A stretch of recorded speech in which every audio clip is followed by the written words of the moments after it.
Mariana, put that stuff down real quick. Go and drop your bag as well. Officers have just walked up to 18-year-old Mariana Salenas. For days, Mariana has been hidden in this remote Mesa desert town, believing she had gotten away with taking an innocent life, a murder that is about to land her in a pair of handcuffs. Don't turn around. Thanks for being cooperative with us. Can you call my mom or something? She said, call my mom. She never once said, I'm sorry. And in the next 90 seconds, you'll understand why that single detail defines everything that happened in Paharito Mesa. Handcuffs click. A teenage girl standing in a New Mexico desert town, caught after days of hiding, is told to drop her bag. Her first words aren't a confession. They aren't even fear for the boy she helped destroy. Their 4 words, can you call my mom? By the end of this case, 3 so-called suspects will trade 3 different stories, one invented gunman will vanish into legend, and a 16-year-old boy who thought he was going on a date will never come home. Stick around, because the twist involving who actually pulled the trigger will make you furious at all 3 of them. You made some very poor decisions. You have a warrant for first-degree murder, kidnapping, and tampering with evidence. Police! All of you! Oh, you got my hair. We have both targets in custody. May 18th, 2024, Albuquerque, New Mexico. 16-year-old Jesus Quintana, known to friends as Go, is getting ready for a date. 18-year-old Mariana Gomez Salenas had been texting him for weeks, and tonight, he finally gets to see her. He picks her up. They drive off together. Somewhere along that drive, 3 men join the car. This was never a date. It was bait. It's May 18th, 2024, Albuquerque, New Mexico. 16-year-old Jesus Quintana Cota, friends call him Guiro, is getting ready for a date with 18-year-old Mariana Gomez Salenas, a girl he was texting through social media for a while. After he picks her up, the 2 drive off together, and somewhere along the way, 3 men join them. Suddenly, this isn't the date Guiro thinks it is. The group goes toward Paharito Mesa, a stretch of empty desert on Albuquerque's west side, the kind of place people go when they don't want anyone watching or hearing what they're doing.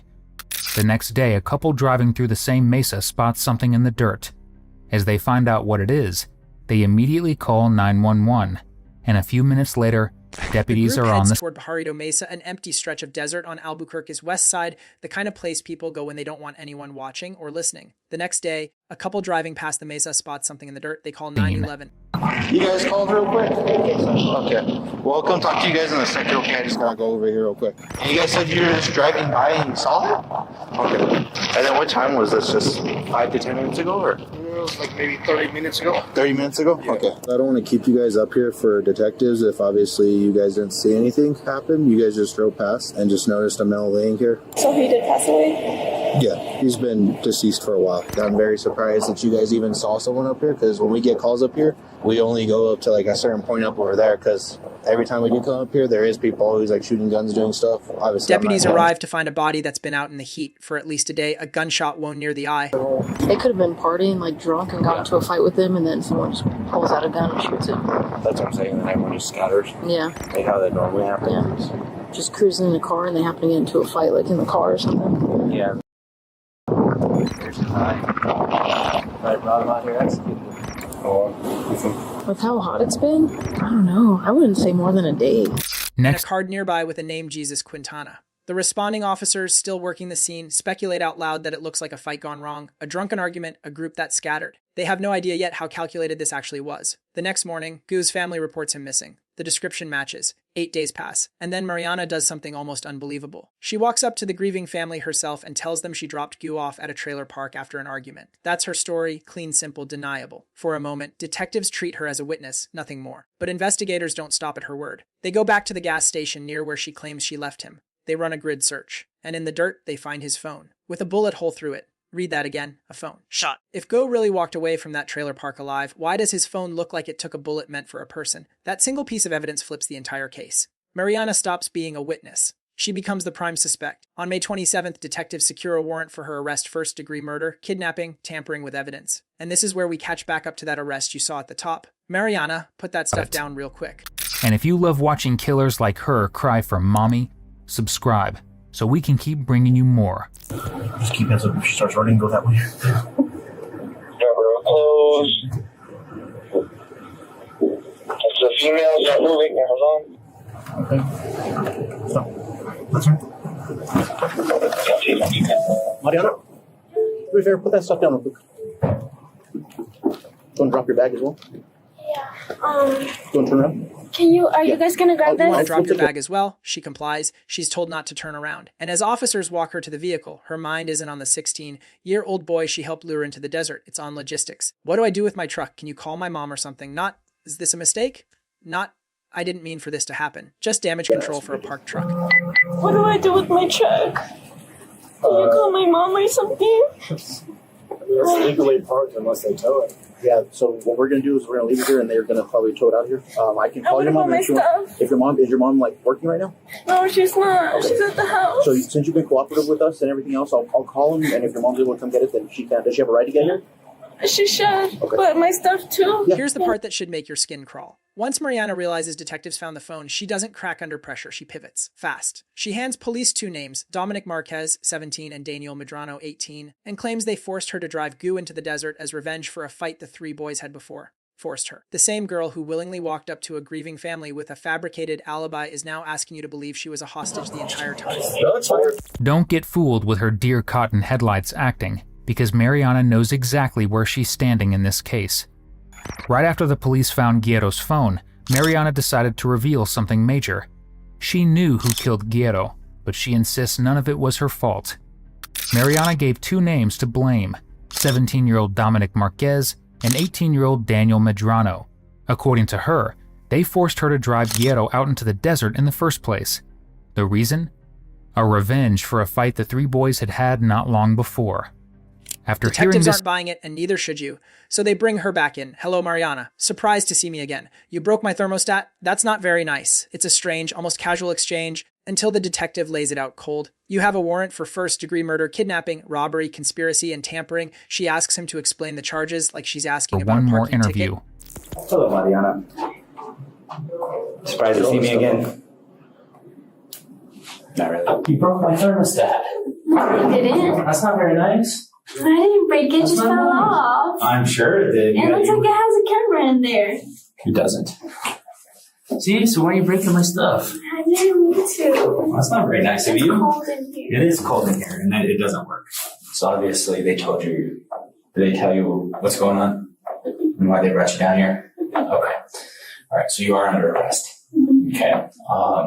You have a warrant for first-degree murder, kidnapping, robbery, conspiracy, and tampering with evidence. Okay. He does. First-degree murder because it was planned. Conspiracy because multiple people worked together. Tampering because evidence was destroyed. And then the line that should end any sympathy for her performance. I know you didn't pull the trigger, but you were an active participant. Translation, she didn't need to fire the gun. Setting the trap was enough. Explain all that to me. Sure.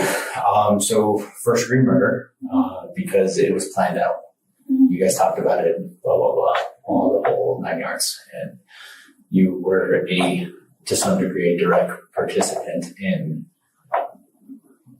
what happened to Widow. Okay. I know you didn't pull the trigger, but you were an active participant. Okay. I've talked to everybody else. They told me their story. It pretty much matches up with what you told me, minus a few things, which I'd like to just talk with you about.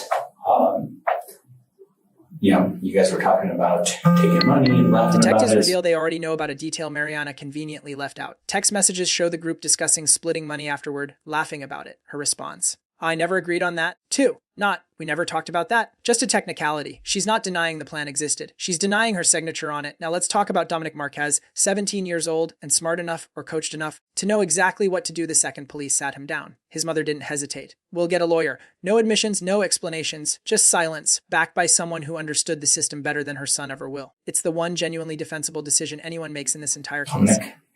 Earlier that day, Dominic Marquez was questioned as well. He was only 17 at this point in time, so his mother sat beside him and knew exactly what to ask for: a lawyer. He said we'll get a lawyer. Sure. So just before that, I want to go over this with what he signed so you're familiar. It's fine. I'm not going to ask any questions. Silence doesn't erase digital evidence. Investigators already have the text between Dominic and Mariana, planning the date like a script. In one message, Dominic tells her directly, keep flirting with him. Keep him on the hook. We don't want him to lose interest. Read that sentence again. That's not jealousy. That's target maintenance. Goo wasn't a date. He was bait being kept warm. Dominic could stay silent all he wanted because the evidence would speak for him anyway. Like the messages he exchanged with Mariana, with the two of them plotting the fake date with Guerrero. In one of them, Dominic tells her clearly, keep flirting with him. Keep him on the hook. We don't want him to lose interest. But why would Mariana pretend she liked Guerrero? Well, she and Dominic weren't just casual partners in crime. They were actually a couple for a while, and had broken up just a few months before the murder. It was still unclear why Mariana agreed to be the honey trap, but So officers why would Mariana agree to play honey trap for a boy she'd never even met in person? Turns out she and Dominic weren't strangers. They were an ex-couple, broken up just months before the murder. Detectives believe she wasn't doing this for money or revenge. She was doing it to win her ex-boyfriend's attention back. Let that sink in. A 16-year-old boy is dead because a teenage breakup needed closure. Now here's where the story should have ended. Clean, 3 names, 1 plot. Except every single suspect in this case is lying to protect themselves and their lies don't match. Mariana's version introduces a mystery man, a sombrero-wearing figure she claims was Daniel's uncle, present at the scene, who she implies pulled the trigger. She gives a detailed description, 40s or 50s, mustache, older, gray hair, like she's building an alibi in real time. Detectives push back immediately. Now's the time to be honest, because once you leave here, we determine you're lying. She sticks to the story anyway. Who was the guy? Daniel's uncle. That's what they told me. That's what they told you? Okay. And can you remember what he looked like?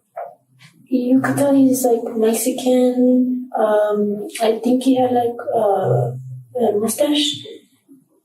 He looks like older, like probably 40s, 50s. Okay. He has like a bit of gray hair, probably like small eyes. He's more darker. That's how I found out like he wasn't one of those guys. And his hair isn't long. It's like normal. Like I said, he had his sombrero on. Then Daniel Medrano sits down and things get worse. Daniel actually talks. He tells detectives the bad blood started over a stolen truck, that Gu had shot at his car weeks earlier during a confrontation at a repair shop, a detail Gu's own family had quietly mentioned but never made public. Detectives search Daniel's vehicle and find shell casings that back up the claim. So there's a real motive on the table now, revenge for gunfire that already happened once before this all turned foul. And that's where the connection between him, Dominic, and Guerrero started. Daniel says that the bad blood started small. He'd sold Guerrero some items for his truck, and a couple of days later that same truck got stolen. For unknown reasons, Guerrero decided Daniel's behind it. But instead of letting it sit, the two of them agreed to meet up at the car repair shop to sort it out face to face. Daniel said Guerrero opened fire on his car while he and Dominic were sitting inside it. Guerrero's family had mentioned the shooting before, in conversations that were never publicly reported. Additionally, when it comes to the night itself, Daniel's story takes an even stranger turn than Mariana's sombrero man. He claims the shooter that night wasn't Dominic. Wasn't him. It was his father. A grown man he says he called out to the desert, who then produced the gun, an AR platform rifle, and got into a physical struggle over it with the teenagers before shots were fired. She's not one of those ones that make you want to run away, right? Now, remember when Mariana said that the person who shot Guerrero was a man with a sombrero? Well, Daniel will come up next with a more absurd identity for the person behind the trigger. Who's AR? It was my dad. Your dad's? Yeah. And detectives grill him relentlessly. Did you ask him to? No. Then how did he know to come? Daniel never answers that cleanly. The story falls apart in real time. So I need you to tell me what you did that night. Okay? Your involvement with Dominic, Mariana Gomez, and yourself and Dominic. Because you know what I'm talking about. Yeah. You're not dumb. I can look in your eyes. You're not dumb. Okay? I'm not dumb. So I need to know what you did. Yeah. What was your involvement in that? Because let me tell you, right now, you're facing a first-degree murder. That's life in prison. Yeah. You go away forever. Okay? You're 18. Forever's a long time. One contradiction at a time, because that's what happens when 3 people who plotted a murder together suddenly have to explain it separately. In Daniel's version, he, Dominic, and Mariana were in this together, which goes against Mariana's account, where she was the perfect innocent victim. It is hard to tell who is lying the most, but Mariana is a strong contender by far. Here's the brutal truth underneath all but she's going to stories. It doesn't matter who 3 different suspects say pulled the trigger. Under conspiracy and felony murder law, if you plan a crime together and someone dies during it, every single participant can be charged as if they fired the shot themselves. The mystery man, real or invented, doesn't erase what the texts already prove. This was planned, this was coordinated, and Gu never had a chance to say no. The man in the sombrero was never identified. To this day, his existence has never been confirmed by investigators. Maybe he's real and vanished before he could ever be questioned. Maybe he never existed at all, a convenient ghost invented by two teenagers desperate to hand the blame to somebody else. Either way, it changed nothing about what came next.